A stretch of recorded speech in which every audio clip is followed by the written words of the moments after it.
the only session of INC which was presided by M.K. Gandhi, the only session of INC which was presided by M.K. Gandhi was held at Sir, which was presided by sir, একটু বানানটা বলুন, হ্যাঁ, presided. the only session of INC which was, আমি পরের দিন থেকে কথা দিচ্ছি, পরের দিন থেকে আমি কোয়েশ্চেন লিখে দেবো, হ্যাঁ, ডোন্ট ওয়ারি, পরের দিন থেকে আমি কোয়েশ্চেন লিখে দেবো, স্লাইড করে দেবো। তাহলে আজকের দিনটা একটু কষ্ট করো। The only session of the INC which was presided by M.K. Gandhi, M.K.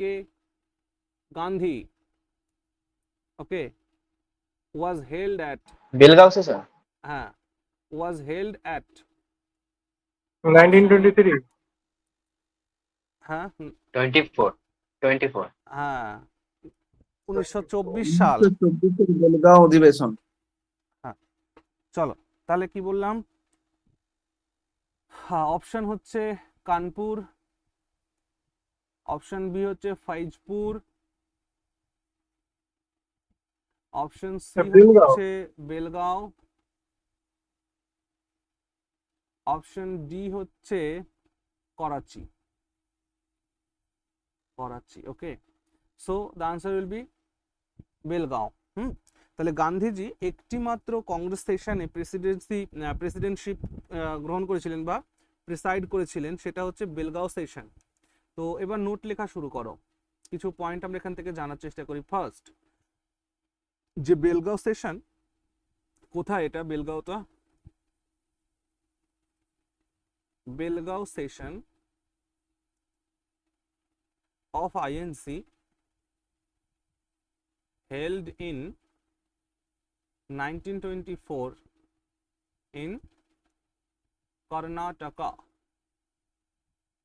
Karnataka, Karnataka, Karnataka। তাহলে Belgaum session of INC held in 1924 in Karnataka হচ্ছে, এটা প্রথম কথা। নেক্সট, এখানে কানপুর সেশন দেখতে পাচ্ছ, তো কানপুর সেশন কবে হয়েছিল বলো দেখি, কানপুর সেশন, 1925 হ্যাঁ 1925, কানপুর সেশন 1925। এইখানে কি ঘটনা ঘটেছিল, এটা ইম্পর্টেন্ট কেন, কানপুর সেশনটা ইম্পর্টেন্ট কেন? প্রথম ভারতীয় মহিলা সরোজিনী নাইডু একদমই তাই, ভেরি গুড। তাহলে এটা লিখে রাখো যে first Indian women president of INC, হ্যাঁ, তাহলে তার নামটাও লিখে রাখো, সরোজিনী নাইডু, সরোজিনী নাইডু। তো 1925-এর কানপুর সেশনটা ইম্পর্ট্যান্ট এই কারণে যে এই সেশনে প্রথম ভারতীয় মহিলা আইএনসির সভাপতিত্ব করেছিলেন, খুব গুরুত্বপূর্ণ। আচ্ছা, তারপর দেখো করাচি সেশন আছে, বলো দেখি করাচি সেশনটা ইম্পর্ট্যান্ট কেন? করাচি সেশন, করাচি সেশন কবে হয়েছিল আগে সেটা বলো। করাচি সেশন, করাচি সেশনটা হয়েছিল তোমার 1931-এ, 1931-এ। এইটাই প্রিসাইডেড বাই বল্লভভাই প্যাটেল, বল্লভভাই প্যাটেল। এইটা কেন গুরুত্বপূর্ণ মনে রাখবে যে এই মৌলিক অধিকারের দাবিগুলো very good, very good, very good. Karachi সেশনে না ফান্ডামেন্টাল রাইটস এর ড্রাফট পেশ করেছিলেন কে, কে? জওহরলাল হ্যাঁ, জওহরলাল নেহেরু, ভেরি গুড, না খুব সুন্দর বলেছো, জওহরলাল নেহেরু। তাহলে লিখে রাখো যে J L Nehru drafted fundamental rights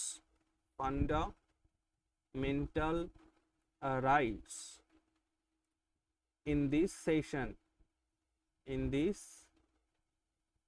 session, এটা এই জন্য গুরুত্বপূর্ণ হয়ে যায়, ঠিক আছে। আচ্ছা বলো, ফান্ডামেন্টাল রাইটস আমরা কোন কনস্টিটিউশন থেকে অ্যাডপ্ট করেছি, কোথাকার কনস্টিটিউশন ইউএসএ থেকে? USA America. আমেরিকা, ইউএসএ থেকে আমরা এটাকে অ্যাডপ্ট করেছি। ভেরি গুড, সুন্দর। চলো এবার আছে ফাইজপুর, তাহলে ফাইজপুর সম্পর্কে একটু লেখো দু চার কথা। স্যার প্রথম গ্রামে এটা হয়েছিল তো ফৈজপুরটা। হ্যাঁ হ্যাঁ লেখো, ফাইজপুর সেশন, এটা ইম্পর্ট্যান্ট কেন? And স্যার আরেকবার বলে দেবেন, আমি কিছু শুনতেই পাইনি। হ্যাঁ বলছি আমি এখনো বলিনি, বলছি ফাইজপুর সেশনটা গুরুত্বপূর্ণ কেন, কারণ ফাইজপুর সেশনটা হচ্ছে the only session of INC, আইএনসির একমাত্র সভা, হ্যাঁ, held in a village, তাহলে একমাত্র একটা সভা যেটা গ্রামে হয়েছিল, এবং এটা কোথায় ছিল বলতো? ইন মহারাষ্ট্র, ওকে, মহারাষ্ট্রতে এটা ফাইজপুর। কবে? ইন 1937 সালে। এবং এটাও পরীক্ষায় প্রশ্ন জিজ্ঞেস করেছে যে এই সেশনটা, হ্যাঁ, এই সেশনটা কততম সেশন ছিল। মনে রাখবে এটা ছিল 51st, 49 না 51st সেশন অফ আইএনসি। আইএনসির 51তম সেশন ছিল এটা, আইএনসির 51তম সেশন ছিল এটা। আর একটা প্রশ্ন জিজ্ঞেস করে যে গ্রামে যে হলো ফাইজপুর, এটা প্রেসাইড কে করেছিল? তো মনে রাখবে এটা প্রেসাইডেড বাই জেএল নেহেরু, জওহরলাল নেহেরু এটাকে প্রেসাইড করেছিল। তাহলে এখানে আমরা তিনটে সেশনই দেখলাম। কানপুর সেশনে দেখলাম কি না, 1925 সালে প্রথম ভারতীয় মহিলা হিসেবে সরোজিনী নাইডু প্রেসিডেন্ট হয়েছিলেন। তারপর ফাইজপুর দেখলাম যে এটা একমাত্র কংগ্রেসের সভা যেটা গ্রামে হয়েছিল, মহারাষ্ট্রের একটা গ্রামে 1937 সালে, এবং এটা 51তম সেশন ছিল এবং এর প্রেসিডেন্ট ছিল জওহরলাল নেহেরু। আর দেখলাম আমরা করাচি সেশন, যেটাকে প্রিসাইড করেছিল সর্দার বল্লভভাই প্যাটেল 1931-এ। গেল। এবার নেক্সট কোয়েশ্চেন লিখো, কোয়েশ্চেন নাম্বার 10। কোয়েশ্চেন নাম্বার 10 এর মধ্যে লিখো, in which year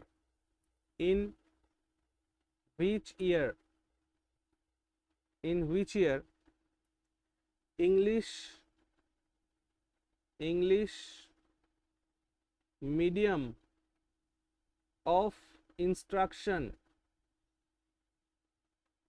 in which year English medium of instruction was implemented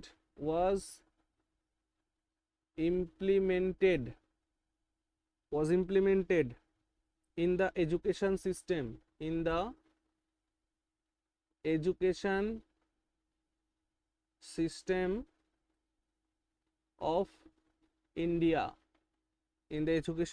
of India, এটা হচ্ছে question. Option A 1844, option B 1835, option C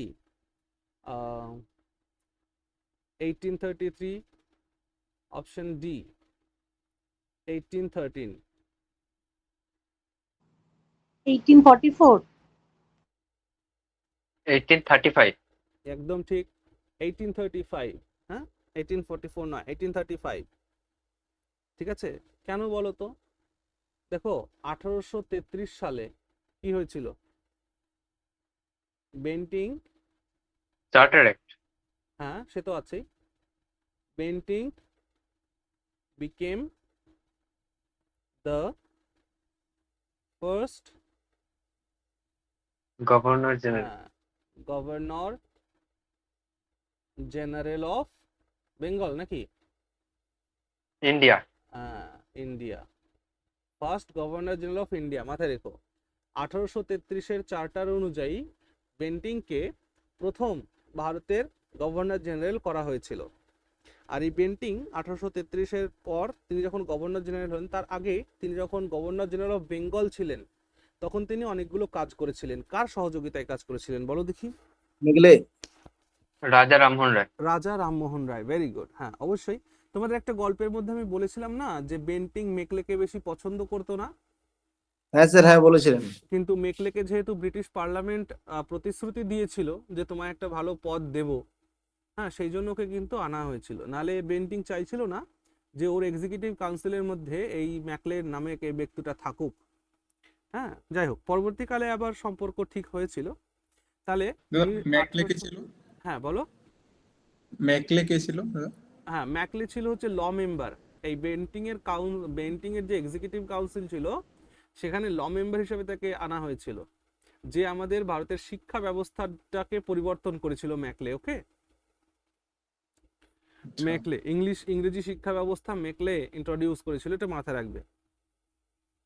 আচ্ছা, তাহলে এখানে সাপোর্ট করেছিল, তাহলে এই পয়েন্টটা একটু লিখে রাখো, কারণ এটা বিভিন্নভাবে প্রশ্ন জিজ্ঞেস করে কিনা। তাহলে লিখে রাখো যে English education system English education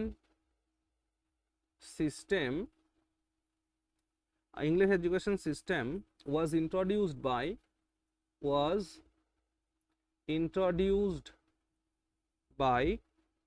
the recommendation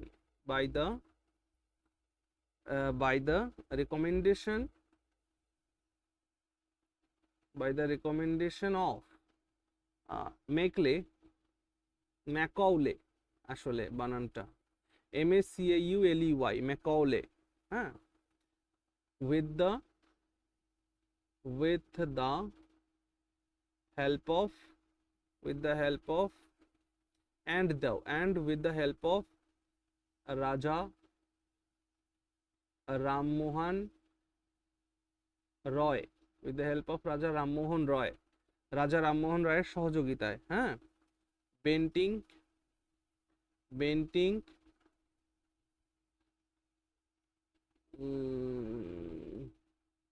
আচ্ছা কেমন যেন হয়ে গেল পয়েন্টটা। English education system was introduced by the recommendation of Macaulay and with the help of Raja Rammohan. একটা খুব খারাপ ইংরেজি আমরা লিখলাম এখানে, তবুও একটু বোঝার চেষ্টা করো, ঠিক আছে? মানে ইন্ট্রোডিউসড বাই, স্যার বাংলাতে সিধাভাবে লিখে দিচ্ছি। হ্যাঁ ঠিক আছে, বাই ওইরকম।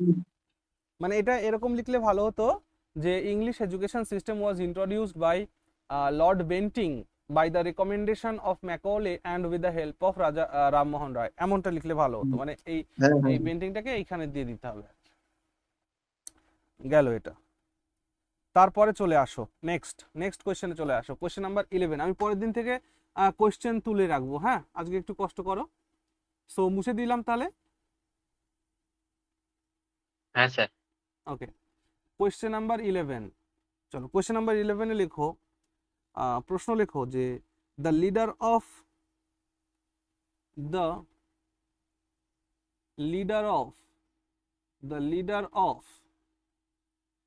inspirer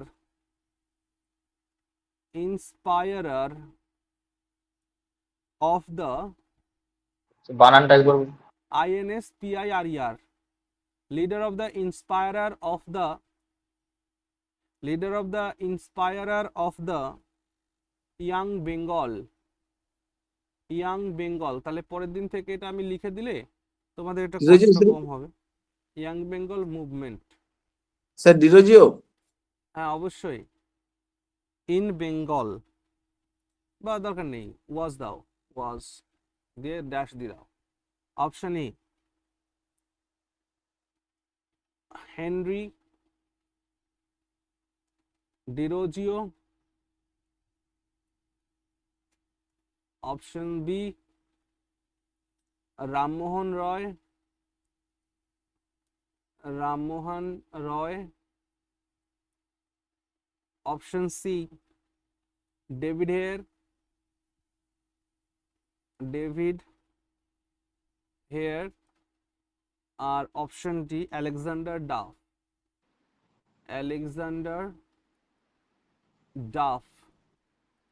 ওকে, তাহলে প্রশ্ন হচ্ছে যে ইয়াং বেঙ্গল মুভমেন্টের নেতা কে ছিলেন বা তাদের লিডারদের ইন্সপায়ারার কে ছিলেন? সো সঠিক উত্তর হয়ে যাবে option A Henry Louis Vivian Derozio.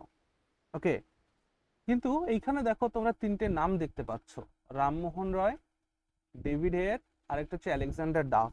এই তিনজনে মিলে একটা খুব গুরুত্বপূর্ণ কাজ করেছিল। এই যে যেটা হিন্দু কলেজ, যেটা আর কি আজকের দিনে প্রেসিডেন্সি কলেজ, হ্যাঁ, সেই প্রেসিডেন্সি কলেজ তৈরি করেছিল এই তিনজনে মিলে। এই জন্য নোটটা খুব ইম্পর্ট্যান্ট হয়ে যায়। লিখো রাজা Rammohan Roy, Raja Rammohan Roy plus David Hare plus Alexander Duff কি করেছিল এরা? Started Hindu College at Calcutta কবে? in 1817, 1817। 1817তে রাজা রামমোহন রায়, ডেভিড হেয়ার আর আলেকজান্ডার ডাফ এরা কলকাতাতে হিন্দু কলেজ স্টাবলিশ করেছিল। আর হিন্দু কলেজ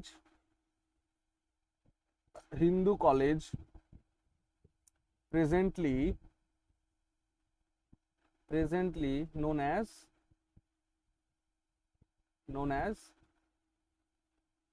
প্রেসিডেন্সি ইউনিভার্সিটি, বা এখানে কলেজও ইউজ করতে পারো। ওকে, এটা এখানে একটা পয়েন্ট বলার ছিল। এটা তিনটে নামই খুব গুরুত্বপূর্ণ, ঠিক আছে? চলো কোয়েশ্চেন নাম্বার 12। হ্যাঁ স্যার হয়ে গেছে। চলো কোয়েশ্চেন নাম্বার 12তে লেখো হু হ্যাড, খুব ইম্পর্টেন্ট, পরীক্ষায় জিজ্ঞেস করে এটা, মানে জিজ্ঞেস তো সবই করে, কিন্তু খুব ইম্পর্টেন্ট বলতে কি এটা মেন্সের দিক থেকেও গুরুত্বপূর্ণ হয়ে যায়।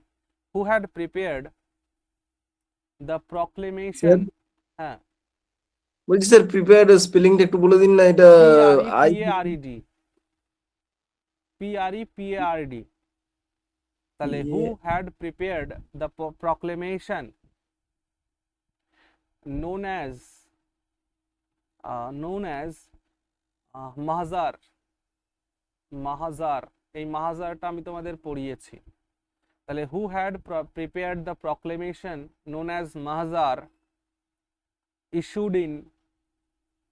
issued in September 1579। প্রশ্ন কি? প্রশ্ন হচ্ছে যে কে মাজার ইস্যু করেছিল 1579 সেপ্টেম্বর মাসে? অপশন এ আবুল ফজল,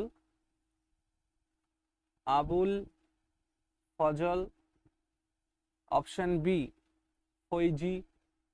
আবুল ফজল আর ফৈজি দুই ভাই, আবুল ফৈজি আর আবুল ফজল, এটা দুই ভাই। আরেকটা নাম লেখো, অপশন সি শেখ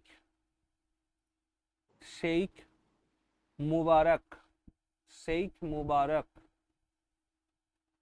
আর হচ্ছে option D, that is Sheikh Abdul নাবি।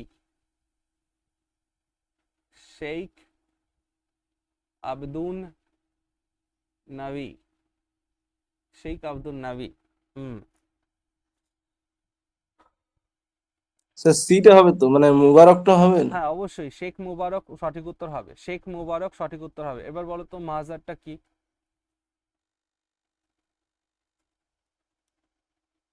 মাজারটা কি?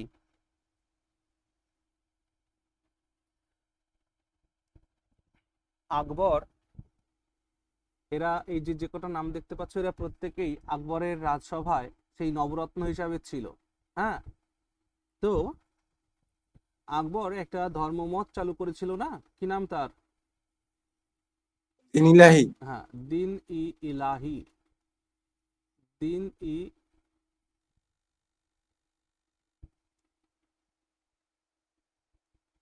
নামটা ছিল কি? দিন-ই-ইলাহি।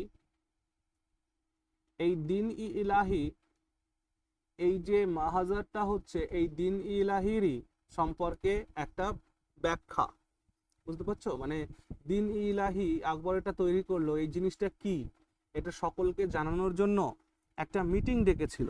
হ্যাঁ, একটা মিটিং ডেকেছিল যে আমি এই দিন-ই-ইলাহি নামে একটা ধর্মমত চালু করছি, তো এই বিষয়টা ভালো না মন্দ বা এর কি কি প্রভিশনস আছে, এর মধ্যে কি কি ব্যাপার আছে, এই সমস্ত কিছু জানানোর জন্য একটা মিটিং এর আয়োজন করা হয়েছিল। আর সেই মিটিংয়ে অংশগ্রহণ করার জন্যই এই মাহাজার এটা ইস্যু করা হয়েছিল। মাহাজার ইস্যুড, বুঝতে পারছি আমরা মাহাজারটা কি। আর এটা ইস্যু করেছিল শেখ মুবারক। আকবরের রাজসভায়, মনে রাখবে, শেখ মুবারককে আকবর খুবই সম্মান করতেন, যথেষ্ট বয়োবৃদ্ধ লোক সেই জন্য। ওকে, আবুল ফজল দেখতে পাচ্ছ, আবুল ফজল রচনা করেছে আইন ই আকবরী, আইনি আকবরী, বা যেটাকে আরেকটা নামে বলা যেতে পারে আকবর নামা, আকবর নামা। আর ফৈজির গুরুত্বপূর্ণ একটা কাজ আছে। হ্যাঁ, লীলাবতীকে ট্রান্সলেট করেছিলেন তিনি পার্সি ভাষাতে। অর্থাৎ লেখো ট্রান্সলেটেড লীলাবতী, লীলাবতীকে তিনি ট্রান্সলেট করেছিলেন। ওকে, আচ্ছা চলো নেক্সট কোয়েশ্চেনে চলে আসো। এটা পিএসসির খুব ফেভারিট একটা কোয়েশ্চেন, শুধু পিএসসি নয়, এসএসসিরও একটা ফেভারিট কোয়েশ্চেন। সেটা কি? সেটা হচ্ছে যে গীত গোবিন্দকে রচনা করেছে, তাই না? হু was the author of, who was the author of গীত গোবিন্দ?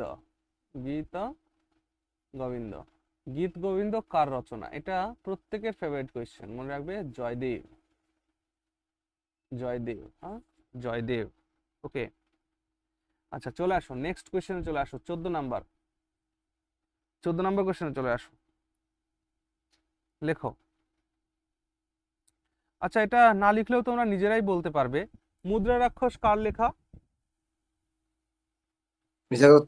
বিশাখ দত্ত। ইয়েস, মুদ্রা রাক্ষস হচ্ছে বিশাখ দত্তের লেখা, খুব সুন্দর। আচ্ছা, যদি বলি মৃচ্ছকটিকম কার লেখা? ঠিক করে বলো। শূদ্রকের লেখা মৃচ্ছকটিকম। ইয়েস। আচ্ছা চলো তাহলে নেক্সট কোয়েশ্চেন লিখো। 14 দাগে লেখো, who founded the Anglo Vedic college? এটা লেখো, হু ফাউন্ডেড দ্য, ওই লীলাবতীকে কিসে অনুবাদ করে দাদা? পার্সিতে। হ্যাঁ, অ্যাংলো বেদিক কলেজ। স্যার এটা স্বামী দয়ানন্দ সরস্বতী বলেন। হ্যাঁ, who founded the Anglo Vedic college? Anglo Vedic college কে ফাউন্ড করেছে? এটা হচ্ছে প্রশ্ন। অপশন এ দয়ানন্দ সরস্বতী, লেখো দয়ানন্দ। অপশনটা শুনে তারপর উত্তর দাও। Dayananda Saraswati. Option B Lala Hansraj. Option C Atmaram Pandurang. Atmaram Pandurang. Option D Mahadev Govind Ranade, MG Ranade বা মহাদেব গোবিন্দ রানাডে। মহাদেব গোবিন্দ রানাডে বা এনাকে এমজি রানাডে নামেই বেশি চেনে সবাই, এমজি রানাডে। চলো উত্তর দাও এবার। অ্যাংলো বেদিক কলেজ, লালা হানসরাজ। হ্যাঁ একদমই ঠিক বলেছো। অ্যাংলো বেদিক কলেজ এটা তৈরি করেছিলেন হচ্ছে লালা হংসরাজ। টাইমটা কত মনে রাখবা? এটা তৈরি হয়েছিল 1886-তে, 1886। ইন 1886, 1886-তে এই অ্যাংলো বেদিক কলেজ স্টাবলিশড হয়। যদি বলো যে স্বামী একটা তো প্রশ্ন এখান থেকে একটা জিজ্ঞেস করে যে হরিদ্বারে গুরুকুল কে স্থাপন করেছিলেন? এটাও কিন্তু একটা ভালো প্রশ্ন জিজ্ঞেস করে। সো আমি এটা মুছে দিচ্ছি, নোটগুলোকে এবার বলছি।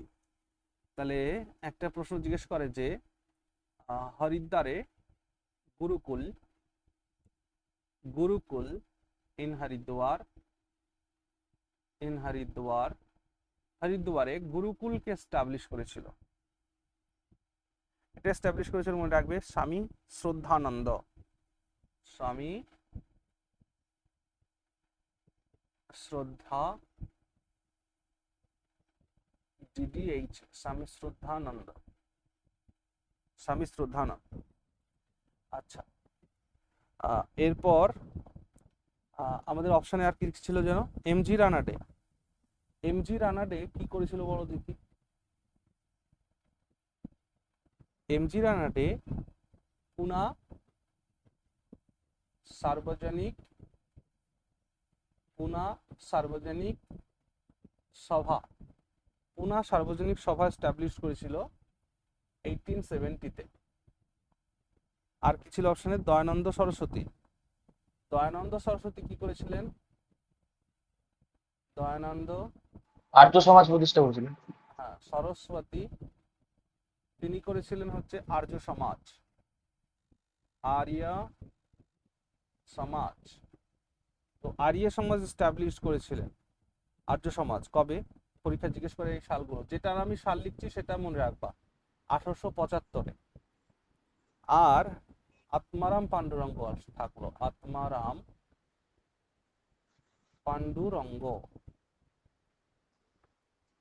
আত্মারাম পাণ্ডুরঙ্গের কোন সমাজ? প্রার্থনা সমাজ।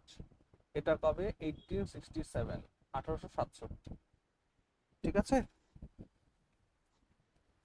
তাহলে দাদা ওটা কি লিখে? আত্মারাম পাণ্ডুরঙ্গ না না প্রার্থনা না, ওই যে পুনা, পুনা সার্বজনিক সভা, পুনা সার্বজনিক 1870। সভা 1870, 1870। হুম হুম হুম। আচ্ছা, দয়ানন্দ সরস্বতীর হচ্ছে আর্য সমাজ 1875, আত্মারাম পাণ্ডুরঙ্গর প্রার্থনা সমাজ 1867। এই হচ্ছে সিকোয়েন্স। ওকে, চলো যাই নেক্সট প্রশ্নে এবার তাহলে।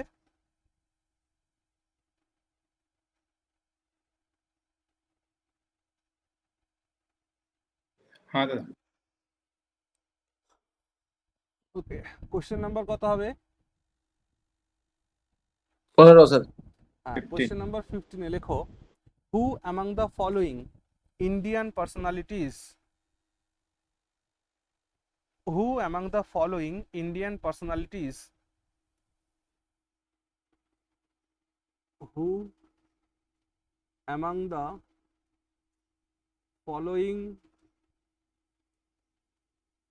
personalities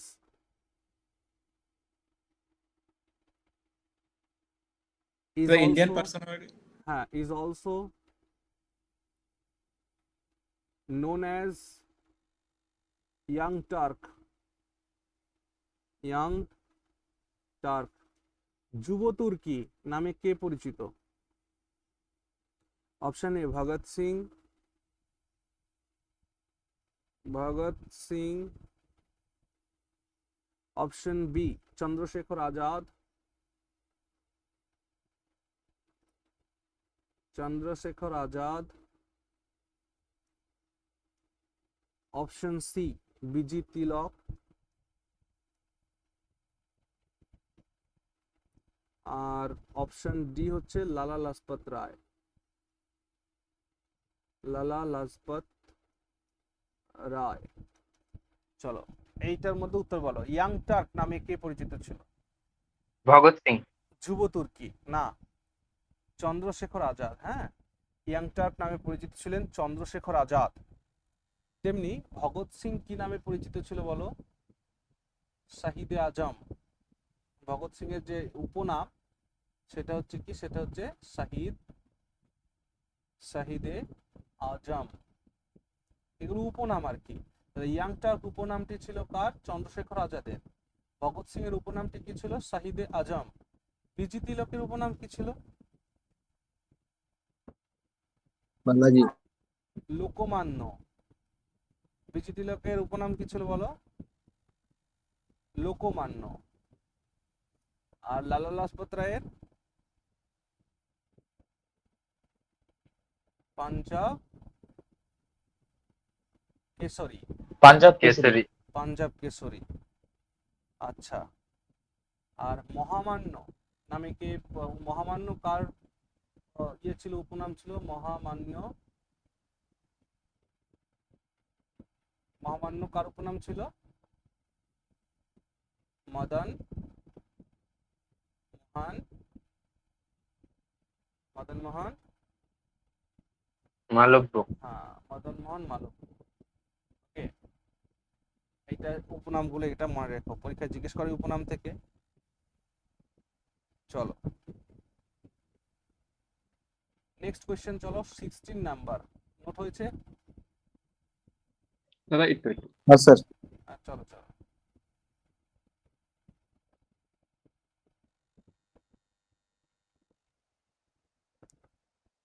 আচ্ছা স্যার, বলো। বলছি স্যার, এই যেটা বললেন যে যুব তুর্কি চন্দ্রশেখর আজাদ, এটা কে দিয়েছিল উপাধিটা?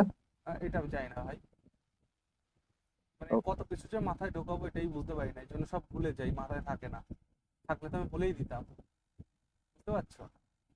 দাদা হয়ে গেছে। হ্যাঁ আচ্ছা, আর আর কয়েকটা নাম লিখো, যেমন দেশবন্ধু নামে কে পরিচিত ছিল? সিয়ার দাস। চিত্তরঞ্জন দাস। দেশবন্ধু হচ্ছে সিআর দাস, লিখো, সিআর দাস। দেশপ্রাণ, দেশপ্রাণ কাকে বলা হয় বলো? যতীন্দ্র মোহন বীরেন্দ্রনাথ শাসমল, শাসমল। বীরেন্দ্রনাথ শাসমল, দেশপ্রাণ। হ্যাঁ, আর একটা আছে, আর একটা আছে, সেটা হচ্ছে তোমার আর একটা আছে না, ভারতের মুকুটহীন সম্রাট কাকে বলা হয় বলো দেখি? রবীন্দ্রনাথ ব্রহ্মচারী। ভারতের মুকুটহীন সম্রাট, স্যার সুরেন্দ্রনাথ ব্যানার্জি হবে সম্ভবত। হ্যাঁ S N Banerjee, S N Banerjee, Surendranath Bandyopadhyay, ভারতের মুকুটহীন সম্রাট সুরেন্দ্রনাথ বন্দ্যোপাধ্যায়। এই উপনামগুলো কিন্তু যে কটা বললাম, এ কটা আমার মাথায় আসলো, তো এই কটা কিন্তু পরীক্ষাতে জিজ্ঞেস করে, হ্যাঁ মনে রাখবো আমরা এটা। আচ্ছা আচ্ছা, নেহেরুর উপনাম কি ছিল? নেহেরুর উপনাম কি ছিল, মানে জওহরলাল নেহেরুর চাচা, কি নাম ছিল? চাচা নেহেরু বলা হতো, হ্যাঁ। আচ্ছা, বল্লভভাই দাদা ওটা প্যাটেল, কি? হ্যাঁ বলো। Sir sir sir Upendra sir S V Banerjee. SN, SN, এটা ও আচ্ছা, পুরোটা লিখে দিচ্ছি, সুরেন্দ্রনাথ বন্দ্যোপাধ্যায়, আচ্ছা, সুরেন্দ্রনাথ বন্দ্যোপাধ্যায় বা ব্যানার্জি, সুরেন্দ্রনাথ ব্যানার্জি, হ্যাঁ এসএন ব্যানার্জি, দাড়িওয়ালা লোক দেখবা। বল্লভভাই প্যাটেলের উপনাম কি? সর্দার। হ্যাঁ, বল্লভভাই প্যাটেলের উপনাম হচ্ছে সর্দার, আয়রন সর্দার। আরো নাম আছে এনার, বল্লভভাই প্যাটেল আয়রন কাকে ম্যান। বলে? আয়রন ম্যান অফ ইন্ডিয়া, লৌহ মানব, iron man, iron man of India, iron man of India, লৌহ মানব। আচ্ছা, আর বলো তো দেখি, আমাদের স্বাধীনতা পরবর্তীকালে লৌহ মানব কাকে বলা হয়?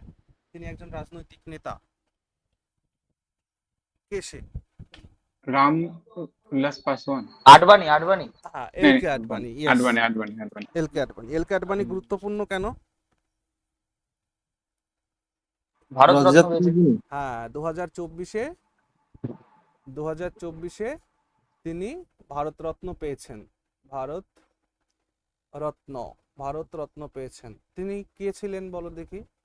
7th ডেপুটি প্রাইম মিনিস্টার, হ্যাঁ ভারতের তিনি 7th, সপ্তম ডেপুটি প্রাইম মিনিস্টার ছিলেন। কে? লালকৃষ্ণ আডবাণী, লালকৃষ্ণ আডবাণী, কে? ইনি ভারতরত্ন পেয়েছেন। এছাড়াও আরো 5 জন ভারতরত্ন পেয়েছেন, তাই না? কর্পূরী ঠাকুর পেয়েছেন, তারপর আর কে কে ছিল? বিহারের একজন পেয়েছে স্যার। হ্যাঁ ওই তো বিহারেরই বিহারের মুখ্যমন্ত্রী ছিলেন কর্পূরী ঠাকুর। কর্পূরী ঠাকুর বিহারের মুখ্যমন্ত্রী ছিলেন। আর কে? লালকৃষ্ণ আদবানি হয়ে গেল, কর্পূরী ঠাকুর হয়ে গেল, আর সচিন্দ্রনাথ, আরে সচিন তেন্ডুলকার তো হয়েছে দাদা। হ্যাঁ না না, আমি 24-এর কথা বলছি, আচ্ছা 2024-এর কথা বলছি। কর্পূরী ঠাকুর হয়ে গেল, আহ, লালকৃষ্ণ পিভি আদবানি হয়ে নরসিংহ গেল। রাও হ্যাঁ পিভি নরসিম্হা রাও, ভেরি গুড। পিভি নরসিম্হা রাও। আর আর এম এস স্বামীনাথন মনে হচ্ছে যত হ্যাঁ মনে একদমই ঠিক, পড়ছে না এম ঠিক। এস স্বামীনাথন। দেখো পিভি নরসিম্হা রাও ইনি ভারতের প্রাইম মিনিস্টার ছিলেন, পিএম ছিলেন। হ্যাঁ আচ্ছা, আর এম এস আর স্বামীনাথন। চৌধুরী চরণ সিং মনে হয়। একদমই তাই, স্বামীনাথন, এম এস স্বামীনাথন। ইনি কে ছিলেন? Father of green revolution. Green revolution in in India. India. Father of green revolution in India.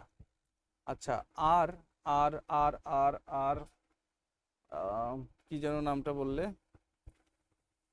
Chaudhary Charan Singh. হ্যাঁ চৌধুরী চরণ সিং, চৌধুরী চরণ সিং, চৌধুরী চরণ সিং। গুরুত্বপূর্ণ। চলো next.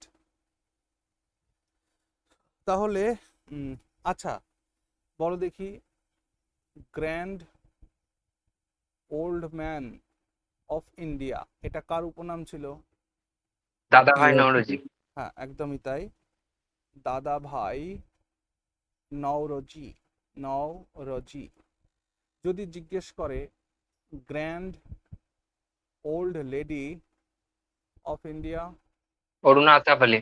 Aruna Asaf Ali. Very good, Aruna Asaf Ali. Aruna Asaf Ali. হ্যাঁ তাহলে grand old man of India বললে দাদাভাই নওরোজি, আর grand old lady of India বললে সেটা হয়ে যাবে অরুণা আসফ আলী। ভেরি গুড, সুন্দর। চলো এবার নেক্সট কোয়েশ্চেন লেখো। কোয়েশ্চেন নাম্বার কত হবে এবার? দাদা ওইটা বানান কি দাদা ভাই না? দাদাভাই নওরোজি, NAURAJI। এই নওরোজি বানানটা বিভিন্ন জায়গায় বিভিন্ন রকম দেখে। নওরোজি এটা বাংলা নওরোজি, এবার এটাকে যেভাবে লিখতে পারো, প্রপার নাউন তো এই জন্য বানানোর কোনো স্ট্রিক্টনেস নেই। আর দাদা আরেকটা প্রশ্ন ছিল, একটা বই পড়েছিলাম সেখানে লেখা ছিল সব্যসাচী, ওটা মানে আর সেখানে নেতাজির বিষয় লেখা ছিল। নেতাজিকে কি সব্যসাচী বলা হতো দাদা? এই বিষয়টা না আমি জানি না, আমি আজকেই প্রথম শুনলাম নেতাজিকে কি সব্যসাচী ছদ্মনাম? ছদ্মনাম বলা হতো। ছদ্মনাম? না, জানি না আমার অন্যান্য কি সম্ভবত একটা ছিল, আর একটা ছিল এমডি জিয়াউদ্দিন বা এরকম কিছু একটা নাম নিয়ে বেরিয়ে গেছিলেন। না তুমি বললে তো এটা আমি দেখবো, আমি আজকে মনে হলো যে এটা আমি প্রথম শুনছি এরকম একটা ব্যাপার, সব্যসাচী। ঠিক আছে আমি পরে দেখছি। ঠিক আছে দাদা। আচ্ছা চলো নেক্সট কোয়েশ্চেন কত নাম্বার হবে? 16।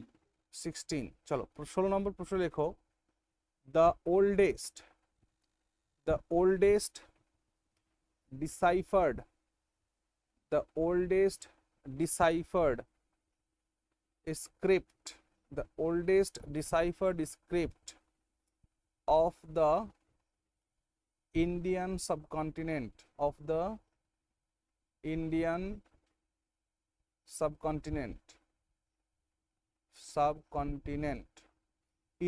সাবকন্টিনেন্টের সব থেকে প্রাচীন ডিসাইফার্ড লিপি কোনটি?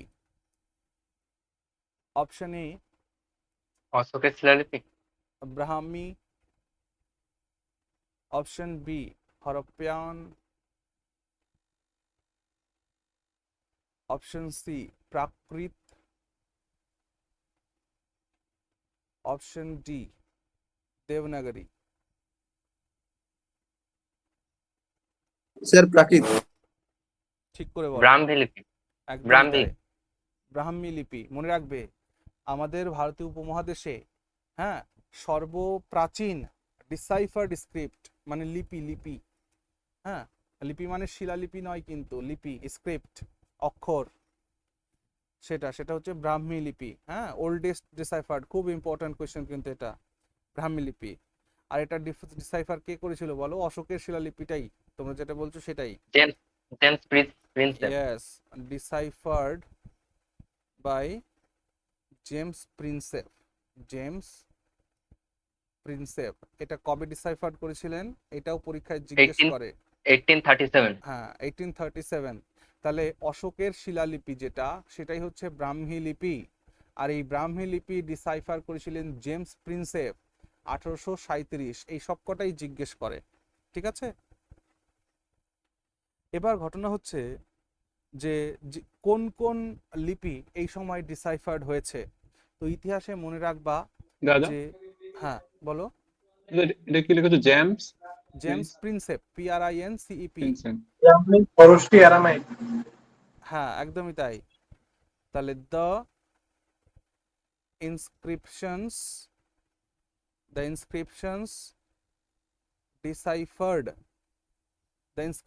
ডিসাইফার্ড ওয়্যার, যে সমস্ত লিপিগুলোকে পাঠোদ্ধার করা গেছে সেগুলো মনে রেখো, পরীক্ষায় জিজ্ঞেস করে। ব্রাহ্মী তো বললাম, ব্রাহ্মী হয়ে গেল।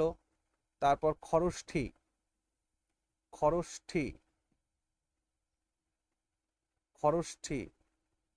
তারপর আরমাইক, ইয়েস আরমাইক, আর গ্রিক,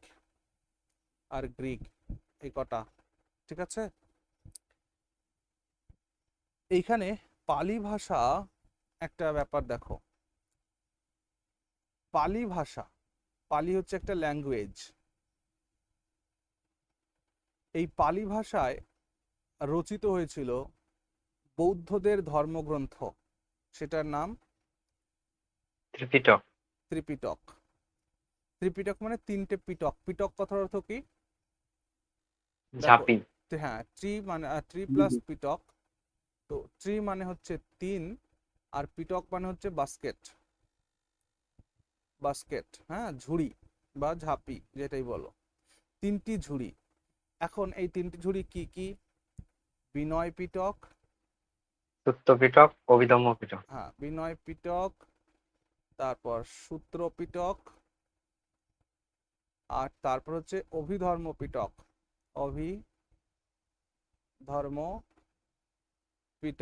পরীক্ষায় প্রশ্ন জিজ্ঞেস করে মেরে ভাই, বিনয় পিটক কে কম্পোজ করেছিল?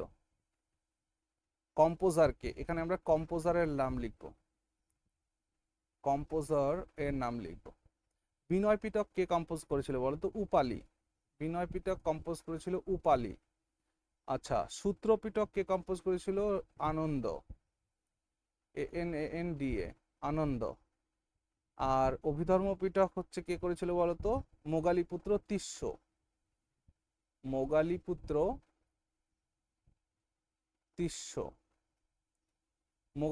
তিস্য। তাহলে এই যে বৌদ্ধদের যে তিনটে যে ধর্মগ্রন্থ ত্রিপিটক, তার 3টে পিটকের মধ্যে বিনয় পিটক, সূত্র পিটক, অভিধর্ম পিটক। পরীক্ষায় জিজ্ঞেস করে বিনয় পিটক কে কম্পোজ করেছেন? মনে রাখবো উপালি।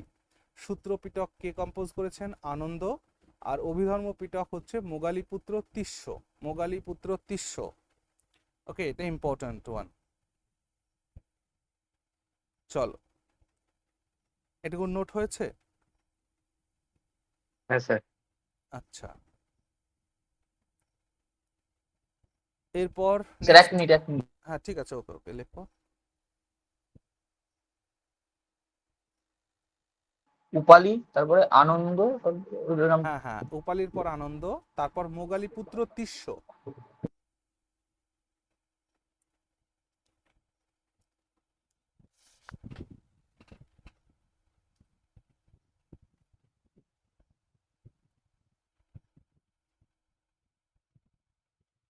হয়ে গেছে স্যার। হয়েছে? হয়ে গেছে। ওকে, চলো নেক্সট কোয়েশ্চেন লেখো। কোয়েশ্চেন নাম্বার 17 লেখো। The oldest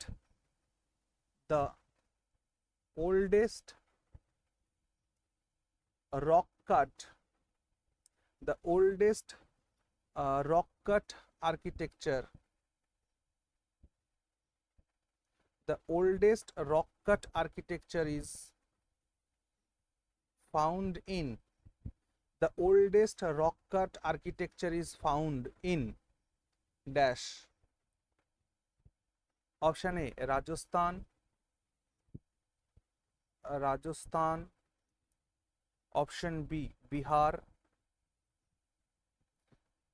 Option C, Karnataka. Option D, Mizoram. তাহলে পৃথিবীর সর্বপ্রাচীন রক কাট আর্কিটেকচার সেটা কোথায় পাওয়া গেছে? তো সঠিক উত্তর হয়ে যাবে বিহার। ওকে, এই বিহারে যে রক কাট আর্কিটেকচারটা পাওয়া গেছে সেটা কি বলতো? বরাবরের গুহা। বরাবর কেভস। বরাবর caves of Bihar, Barabar caves of Bihar was the oldest rock cut architecture। এখান থেকে একটা প্রশ্ন জিজ্ঞেস করে, এখান থেকে কি প্রশ্ন জিজ্ঞেস করে? এই যে বরাবরের গুহাগুলো না, এই বরাবরের গুহাগুলো আজীবক গোশলা যে তোমার মাকালি গোশালা যে একটা ধর্ম চালু করেছিল না, ওই ধর্মটার নাম কি ছিল বলো দেখি? আজীবক, ইয়েস। এই আজীবকদেরকে এই বারবারের কেভস গুলোকে গিফট করা হয়েছিল শেষ মৌর্য সম্রাটের দ্বারা। শেষ মৌর্য সম্রাট কে ছিল বলো দেখি? বৃহদ্রথ। দাঁড়াও এক মিনিট, শেষ মৌর্য সম্রাটটা হচ্ছে অশোকের নাতি ছেলে করেছিল। হ্যাঁ, বৃহদ্রথ নয়, অশোকের নাতি ছেলে করেছিল, ওটার নাম হচ্ছে কি? দশরথ। এই প্রশ্নটা জিজ্ঞেস করে। হ্যাঁ, লিখো তো, লিখো। This caves were given to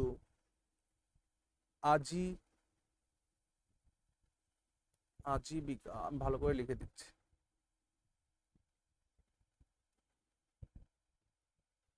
given to আজীবিকাসদেরকে দিয়েছিল কে? বাই অশোকাস গ্র্যান্ডসন, ওর নামটা হচ্ছে কি? দশরথ। গ্র্যান্ডসন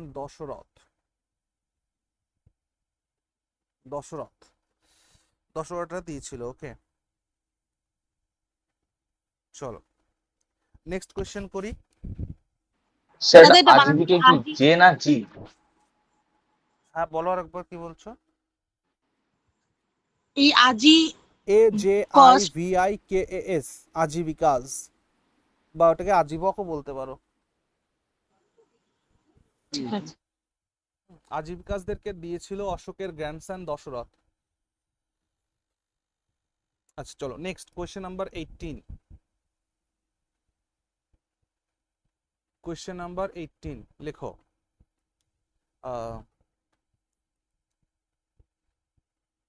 লেখো,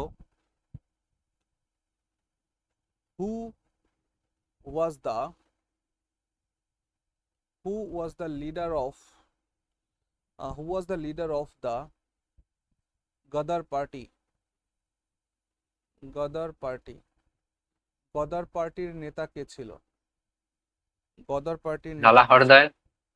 হ্যাঁ একদমই তাই। অপশন এ লেখো। আচ্ছা এটা তো লিখে রাখো, লালা হরদয়াল।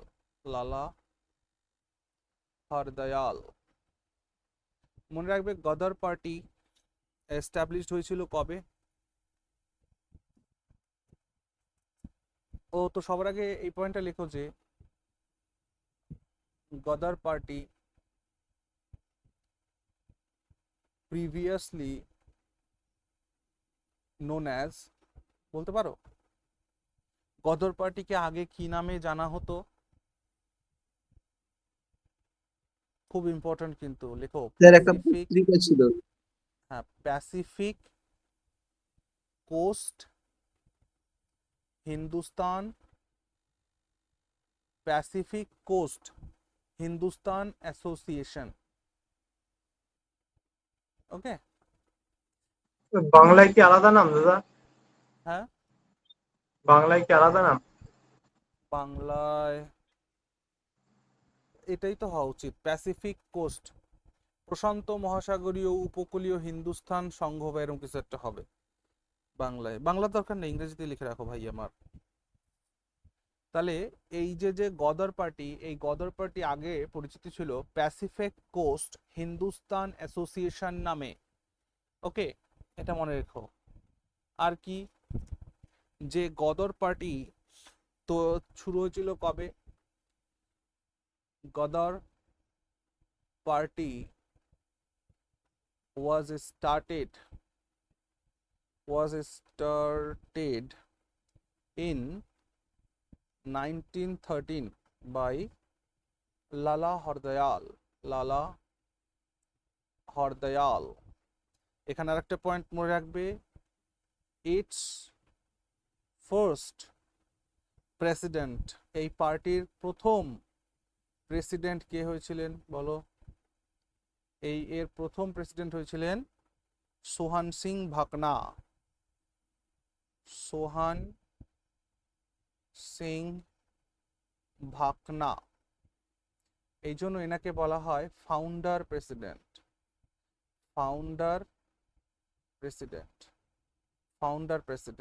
ওকে, তাহলে সোহান সিং ভাকনা এবং লালা হরদয়াল এই দুজনে মিলে এই গদর পার্টি এস্টাবলিশ করেছিলেন কোথায়?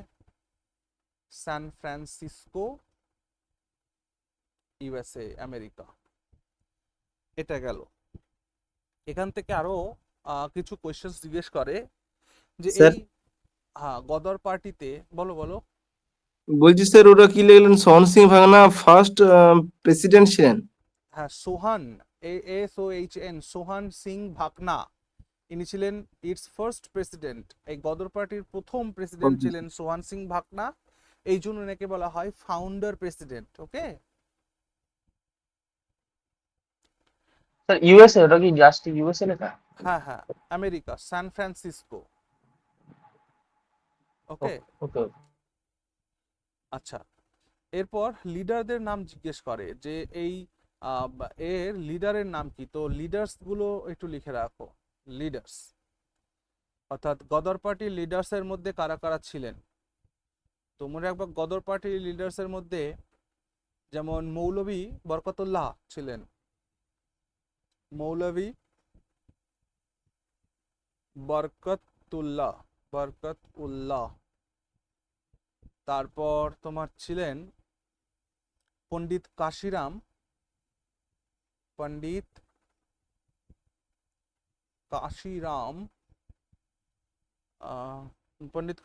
কাশিরাম মুরাউলি,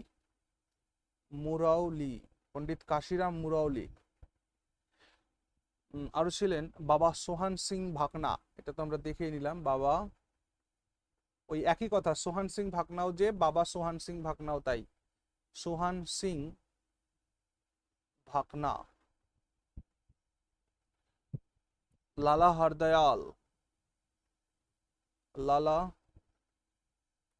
হরদয়াল, আর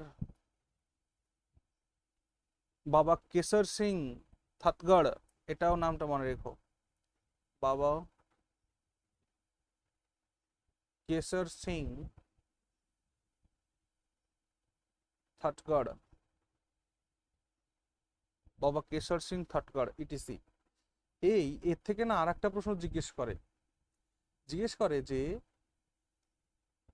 Ghadar party leader in Bengal, বাংলায় গদর পার্টির নেতা জিজ্ঞেস করে, আর গদর পার্টির লিডার ইন ওড়িশা, এটাও জিজ্ঞেস করে। তাহলে গদর পার্টির লিডার বাংলাতে কে ছিলেন বলো দেখি? বাঘাযতীন স্যার। একই, যদিও গদর পার্টির বাংলাতে এবং ওড়িশাতে একই ছিলেন, একই ব্যক্তি ছিলেন। ওনার নামটা হচ্ছে, বাঘাযতীন। হ্যাঁ, যতীন্দ্রনাথ মুখার্জি, ইয়েস, যতীন্দ্র নাথ মুখার্জি, যতীন্দ্রনাথ মুখার্জি। ওকে, গদর পার্টির নেতা, এর হেডকোয়ার্টার সান ফ্রান্সিসকো ইউএসএ। ওকে, চলো কোশ্চেন নাম্বার কত হবে? 19। Question number 19। আচ্ছা, কোশ্চেন লিখো না, আগে বলো বলো তো কাবুলিওয়ালা কার লেখা বইটি? রবি ঠাকুর। হ্যাঁ, রবি ঠাকুরের লেখা, খুব সুন্দর। এখান থেকে একটা প্রশ্ন জিজ্ঞেস করে যে রবি ঠাকুরকে কবিগুরু উপাধি কে দিয়েছিল? স্যার মহাত্মা গান্ধী। মহাত্মা গান্ধী। আর গান্ধীকে মহাত্মা টাইটেল কে দিয়েছিল? রবি ঠাকুর। রবীন্দ্রনাথ ঠাকুর।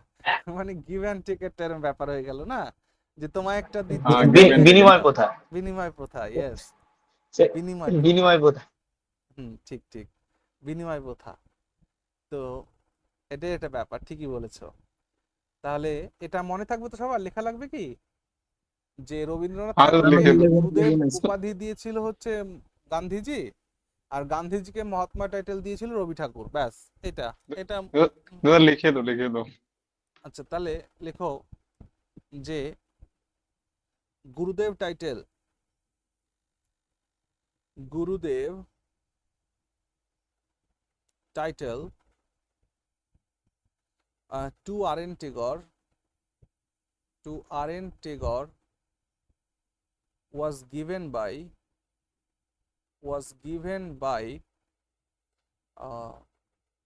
Gandhi, M.K. Gandhi,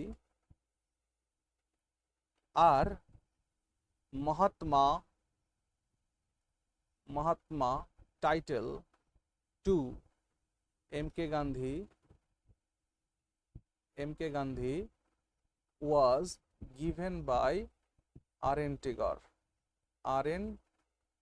Tagore. ঠিক আছে না? তাহলে মহাত্মা গান্ধীকে গুরুদেব টাইটেল, মহাত্মা গান্ধীকে মহাত্মা উপাধি দিয়েছিলেন রবীন্দ্রনাথ, আর রবীন্দ্রনাথকে গুরুদেব টাইটেল দিয়েছিল মহাত্মা গান্ধী। ব্যাস। স্যার হ্যাঁ বলো। বলছি স্যার কটা পর্যন্ত চলবে স্যার, মানে কটা কোশ্চেন হয়েছে? 18টা হয়েছে স্যার। এখন 11টা। মানে 18টা অবধি, 18 নম্বর অবধি হলো আর। হ্যাঁ ঠিক আছে, চলো আর কয়েকটা লেখো। আচ্ছা, এখান থেকে আরেকটা প্রশ্ন জিজ্ঞেস করে যে বঙ্কিমচন্দ্রের কতগুলো গুরুত্বপূর্ণ লেখা জিজ্ঞেস করে, এটা সম্পর্কে একটু লিখে নাও। বঙ্কিম সেটা কোশ্চেন। না, নোটের মধ্যে লেখো বঙ্কিমচন্দ্র চ্যাটার্জি।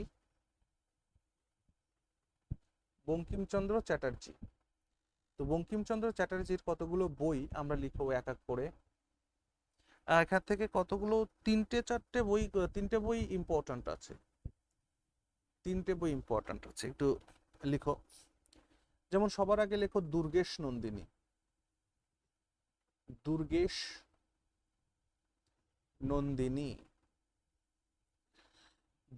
নন্দিনী। এটা সালও জিজ্ঞেস করে, মানে ওই যে কলম এ কলম বি মেলাও, সেইভাবে জিজ্ঞেস করে। দুর্গেশ নন্দিনী বইটি পাবলিশ হয়েছিল 1865 সালে। তারপর একটা তার গুরুত্বপূর্ণ বই আছে আনন্দমঠ। এই আনন্দমঠ বইটি 1882 সালে পাবলিশড হয়। আর একটা গুরুত্বপূর্ণ বই আছে, কি বলো দেখি? দেবী চৌধুরানী।